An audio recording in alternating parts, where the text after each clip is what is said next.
ముందుగా ఈరోజు మన భారతదేశంలోనే ఇప్పటి వరకు ఎప్పుడూ చూడని లాంటిది ఒక ఫ్లైట్ క్రాష్ అవ్వడం, దానివల్ల ఈరోజు మన భారతదేశం మొత్తం మధ్యాహ్నం నుంచి ఒక దిగ్భ్రాంతి సిచ్యువేషన్లో ఉంది. సో దాని గురించి ముందుగా ఒక నిమిషం మౌనం పాటించి తర్వాత కార్యక్రమంలోకి వెళ్దాం.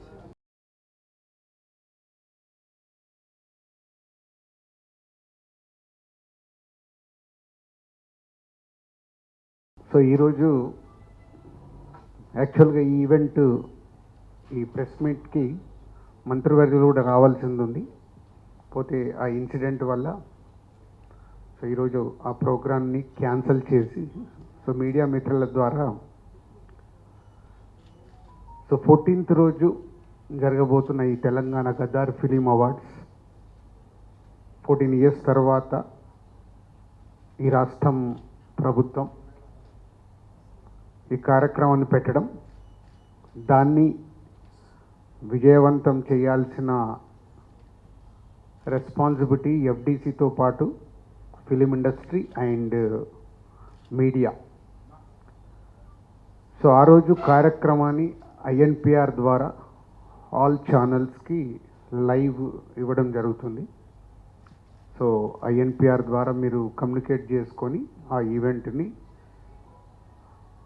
వరల్డ్ వైడ్గా ఉండే తెలుగు ప్రేక్షకులు, అలాగే అదర్ లాంగ్వేజ్లు కూడా ఇప్పుడు పాన్ ఇండియా అయిన తర్వాత మన హీరోల సినిమాలు ప్రపంచవ్యాప్తంగా రిలీజ్ అవుతున్నాయి.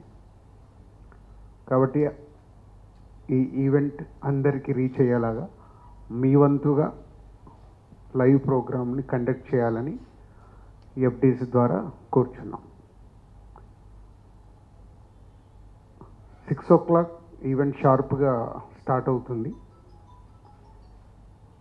2014 నుంచి 2023 వరకు every year three best films, ప్రతి బెస్ట్ ఫిలింకి hero, heroine, producer and director 4 awards ఇవ్వడం అనేది ఇప్పుడు ఈ తెలంగాణ గదర్ ఫిలిం అవార్డ్స్ నుంచి ఇంట్రడ్యూస్ చేస్తున్నాం.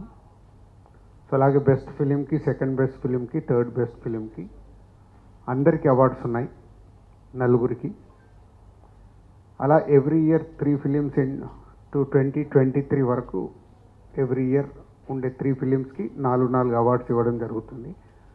సో ఇది చాలామందికి కమ్యూనికేట్ కాలేదని అన్నారు. ఇది కూడా మీడియా మిత్రులు ఇది అందరికీ రీచ్ అయ్యేలాగా చేయాలని కోరుకుంటున్నాను. అలాగే 2024లో ఏవైతే అవార్డ్స్ అనౌన్స్ ఉన్నాయో అవన్నీ అందరికీ ఇన్విటేషన్స్ కూడా ఈరోజు రీచ్ అయ్యాయి. సో తెలుగు చలనచిత్రలో ఉండే అందరికీ ఎఫ్డీసీ చైర్మన్గా నా విన్నపం, అందరూ పార్టిసిపేషన్ చేసి